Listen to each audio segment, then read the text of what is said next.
ഇന്ന് മാമ്പഴ പുളിശ്ശേരിയാണ് നമ്മൾ തയ്യാറാക്കുന്നത്. കേരളീയരുടെ പ്രിയപ്പെട്ട വിഭവങ്ങളിൽ ഒന്നാണ് മാമ്പഴ പുളിശ്ശേരി. മാമ്പഴ പുളിശ്ശേരി ഉണ്ടാക്കാൻ എല്ലാവർക്കും അറിയാവുന്നതാണ്. എന്നാലും ഞാൻ ഉണ്ടാക്കുന്ന രീതി നിങ്ങളുമായിട്ടൊന്ന് ഷെയർ ചെയ്യുന്നതാണ്.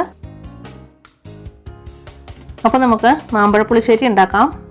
ഞാനിവിടെ 8 ചെറിയ മാമ്പഴം എടുത്തിട്ടുണ്ട്. നല്ല മധുരമുള്ള മാമ്പഴമാണ്. മാമ്പഴ പുളിശ്ശേരിക്ക് നമ്മൾ മാമ്പഴം എടുക്കുമ്പോൾ നല്ല മധുരമുള്ള മാമ്പഴമാണെങ്കിൽ പുളിശ്ശേരിക്ക് നല്ല ടേസ്റ്റാണ്. ഇനി ചെറിയ മാമ്പഴം കിട്ടിയില്ല എന്നുണ്ടെങ്കിലും പ്രശ്നമില്ല. നമുക്ക് വലിയ മാമ്പഴം ചെറിയ പീസായിട്ട് കട്ട് ചെയ്തിട്ടാണെങ്കിലും മാമ്പഴ പുളിശ്ശേരി ഉണ്ടാക്കാം. കൂടുതലും നല്ലത് ഇതേപോലത്തെ ചെറിയ മാമ്പഴമാണ്. ഇനി നമുക്ക് ഇതിൻ്റെ തൊലിയൊക്കെ ഒന്ന് കളഞ്ഞെടുക്കാം. അപ്പോൾ കത്തി ഉപയോഗിച്ചിട്ടല്ല, കൈ കൊണ്ട് ചെറുതായിട്ട് ഇതുപോലെ പൊളിച്ചെടുത്ത് കഴിഞ്ഞാൽ തന്നെ അതിൻ്റെ തൊലി പെട്ടെന്ന് റിമൂവ് ചെയ്തെടുക്കാൻ പറ്റും. കത്തി എടുക്കേണ്ട ആവശ്യമൊന്നുമില്ല. ഇതുപോലെ ഒന്ന് പൊളിച്ചെടുത്താൽ മതി. ഈ മാമ്പഴത്തിന് കുറച്ച് കളർ കുറവാണ്, എങ്കിലും നല്ല മധുരമുണ്ട്. ചില മാമ്പഴത്തിന് ഭയങ്കര ഓറഞ്ച് പോലത്തെ കളറായിരിക്കും. ആ മാമ്പഴം വെച്ചിട്ട് കറി ഉണ്ടാക്കുമ്പോൾ കറിക്ക് നല്ലൊരു കളർ ഉണ്ടാവും. ഇതിന് കളർ കുറവാണെങ്കിലും നല്ല മധുരമുണ്ട്. അപ്പം നമുക്ക് ബാക്കിയുള്ള എല്ലാ മാമ്പഴവും ഇതുപോലെ തന്നെ ഒന്ന് പൊളിച്ചെടുക്കാം.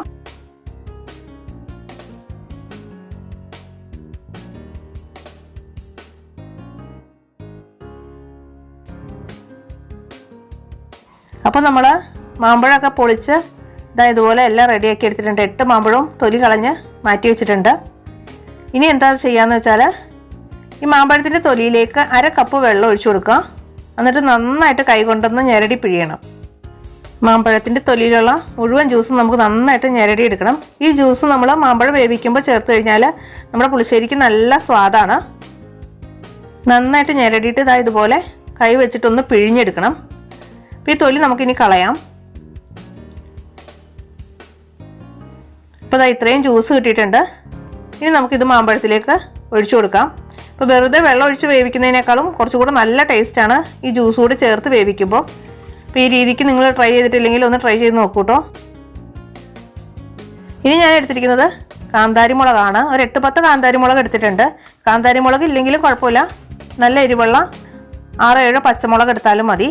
കാന്താരി മുളക് ഉണ്ടെങ്കിൽ അത് തന്നെ എടുക്കുക. ഇതൊരല്പം വെള്ളം ഒഴിച്ചിട്ട് ഇതുപോലെ നന്നായിട്ട് അരച്ചെടുക്കാം. അത് നമുക്കിതിലേക്ക് ചേർത്ത് കൊടുക്കുക. ഇനി 1/2 ടീസ്പൂൺ മുളക് പൊടി ഇട്ട് കൊടുക്കുക. മുളക് പൊടിയേക്കാളും കുറച്ച് കൂടുതൽ 3/4 ടീസ്പൂണ് മഞ്ഞൾപ്പൊടി ഇട്ട് കൊടുക്കാം. പിന്നെ ഒരു ഇത്തിരി കറിവേപ്പില കൈകൊണ്ടൊന്ന് ഞെരടി ഇട്ട് കൊടുക്കുക. ഇതിലേക്ക് അല്പം ഉപ്പിട്ട് കൊടുക്കാം.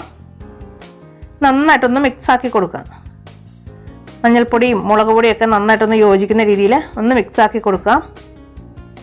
ഇനി ഞാൻ ചേർത്ത് കൊടുക്കുന്നത് 2 ടേബിൾ സ്പൂൺ പഞ്ചസാരയാണ്.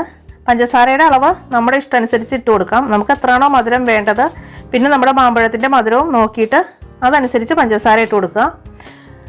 ഇനി വേവിക്കാൻ ആവശ്യത്തിനുള്ള വെള്ളവും കൂടെ ഒഴിച്ചു കൊടുക്കാം. മാമ്പഴം ഒന്ന് മുങ്ങി നിൽക്കാൻ പാകത്തിന് വെള്ളം ഒഴിച്ചു കൊടുക്കാം. അതുപോലെ പഞ്ചസാര താല്പര്യമില്ലെങ്കിൽ അതിന് പകരം ശർക്കര പാനിയാക്കിയത് 2-3 ടേബിൾ സ്പൂൺ ഒഴിച്ചു കൊടുത്താൽ മതി. ഇനി നമുക്കിതെല്ലാം കൂടെ നന്നായിട്ടൊന്ന് മിക്സ് ആക്കിയിട്ട് മീഡിയം ഫ്ലെയിമിൽ അടച്ച് വെച്ചിട്ട് മാമ്പഴം നന്നായിട്ട് വേവിച്ചെടുക്കാം. അപ്പോൾ ഗ്യാസ് ഓൺ ചെയ്ത് കൊടുക്കുക. ഇനി അടച്ച് വെച്ചിട്ട് നമുക്ക് വേവിച്ചെടുക്കാം മാമ്പഴം. ആ സമയം കൊണ്ട് നമുക്കിതിൻ്റെ അരപ്പൊന്ന് തയ്യാറാക്കാം. അപ്പോൾ ഞാനിവിടെ 1 കപ്പ് തേങ്ങ എടുത്തിട്ടുണ്ട്. അതിലേക്ക് 1 ടീസ്പൂൺ ചെറിയ ജീരകം ഇട്ട് കൊടുക്കുക. അതുപോലെ 1 പച്ചമുളക് ഇട്ട് കൊടുക്കുന്നുണ്ട്. ഇനി 1/4 ടീസ്പൂൺ കുരുമുളക് ഇട്ട് കൊടുക്കുക. ഏകദേശം ഒരു 10-12 മണി മതിയാവും. ഇത് അല്പം വെള്ളം ഒഴിച്ചിട്ട് നല്ല ഫൈൻ പേസ്റ്റായിട്ട് അരച്ചെടുക്കണം.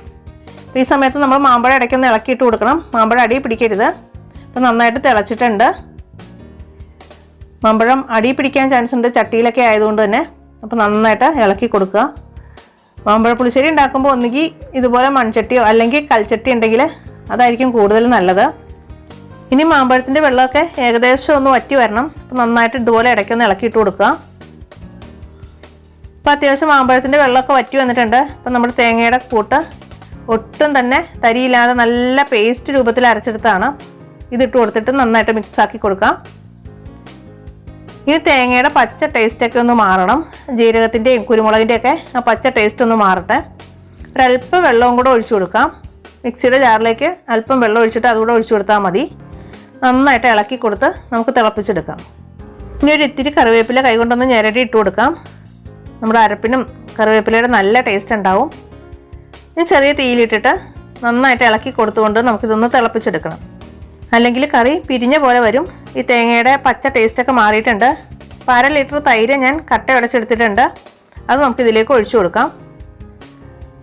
തൈര് ഒഴിച്ചതിന് ശേഷം ഒരുപാട് സമയം തിളയ്ക്കണ്ട, ഒന്ന് ജസ്റ്റ് ചൂടായാൽ മാത്രം മതി.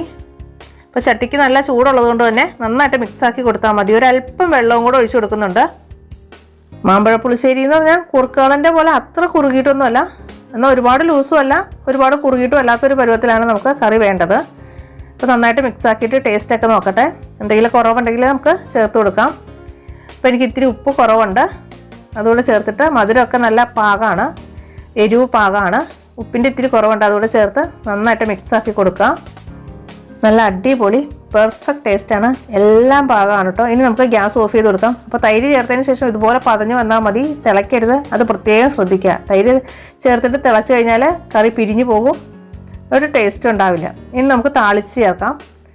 അപ്പോൾ ഞാനൊരു പാൻ ചൂടാക്കി 2 ടേബിൾ സ്പൂൺ വെളിച്ചെണ്ണ ഒഴിച്ചു കൊടുക്കുന്നുണ്ട്. വെളിച്ചെണ്ണ ഒന്ന് ചൂടാകുമ്പം 1/2 ടീസ്പൂൺ ഉലുവ ഇട്ട് പൊട്ടിച്ചെടുക്കാം. നന്നായിട്ടൊന്ന് പൊട്ടട്ടെ. ഉലുവ പൊട്ടി വരുമ്പോൾ 1/2 ടീസ്പൂൺ കടുക് ഇട്ട് കൊടുക്കാം. 2 വറ്റൽമുളക് ചെറുതായിട്ട് മുറിച്ചതും കൂടി ഇട്ട് കൊടുക്കുക. കുറച്ച് കറിവേപ്പില. ഇനി ഗ്യാസ് ഓഫ് ചെയ്ത് കൊടുത്തിട്ട് ഇതിലേക്ക് 1/2 ടീസ്പൂൺ മഞ്ഞൾപ്പൊടിയും 1/2 ടീസ്പൂൺ മുളക് പൊടിയും കൂടി ഇട്ട് കൊടുക്കുക. നന്നായിട്ടൊന്ന് മിക്സ് ആക്കിയിട്ട് നമുക്ക് കറിയിലേക്ക് ഒഴിച്ചു കൊടുക്കാം. അപ്പോൾ കറി കാണാനും നല്ല ഭംഗിയാണ്, നല്ല ടേസ്റ്റുമാണ്. നമുക്ക് കറിയിലേക്ക് ഒഴിച്ചു കൊടുക്കാം. ഒരല്പം കറി നമുക്ക് ഇതുപോലെ ഒഴിച്ചിട്ട് ഒന്ന് തിരിച്ചൊഴിച്ച് കൊടുക്കുക. അപ്പോൾ ഇത്രയേ ഉള്ളൂ, നല്ല സൂപ്പർ ടേസ്റ്റുള്ള അടിപൊളി കറിയാണ്. അപ്പോൾ ഈ രീതിക്ക് നിങ്ങൾ ട്രൈ ചെയ്തിട്ടില്ലെങ്കിൽ ഒന്ന് ട്രൈ ചെയ്ത് നോക്കുക. കാന്താരിമുളകൊക്കെ ഉണ്ടെങ്കിൽ കാന്താരിമുളക് തന്നെ ചേർക്കുക. അതുപോലെ മാമ്പഴത്തിൻ്റെ ജ്യൂസൊക്കെ ചേർത്തിട്ട് മാമ്പഴ പുളിശ്ശേരി ഉണ്ടാക്കി നോക്കുക. സമയമുണ്ടെങ്കിൽ തലേദിവസം ചെയ്ത് വയ്ക്കുക. പിറ്റേന്ന് ഉച്ചയ്ക്ക് ഊണിൻ്റെ സമയമാകുമ്പോൾ മാമ്പഴത്തേലേക്കൊക്കെ ഉപ്പും പുളി എരിവൊക്കെ പിടിച്ച് നല്ല അടിപൊളി ടേസ്റ്റ് ആയിരിക്കും. അപ്പോൾ ആ രീതിക്ക് ട്രൈ ചെയ്ത് നോക്കുക. ഇനി ഒരിത്തിരി നേരം നമുക്ക് ഇതുപോലെ അടച്ച് വെച്ചിട്ട് സെർവ് ചെയ്യാം. അപ്പോൾ ഞാൻ വേറെ പാത്രത്തിലേക്കൊന്നും സെർവ് ചെയ്യുന്നില്ല, ഈ ചട്ടിയിൽ തന്നെയാണ് സെർവ് ചെയ്യുന്നത്. ഇങ്ങനെയുള്ള കറികളൊക്കെ ഇതുപോലെ ചട്ടി സെർവ് ചെയ്യുന്നതിൻ്റെ ഒരു പ്രത്യേക ഭംഗിയാണ്. അപ്പോൾ എല്ലാവരും ട്രൈ ചെയ്ത് നോക്കുക. എല്ലാവർക്കും വീഡിയോ ഇഷ്ടമായെന്ന് വിചാരിക്കുന്നു. മാക്സിമം വീഡിയോ എല്ലാവരിലേക്കും ഷെയർ ചെയ്ത് കൊടുക്കുക. അപ്പോൾ നല്ല അടിപൊളി അടുത്ത റെസിപ്പിയുമായി കാണുന്നത് വരെയും thanks for watching. Thank you.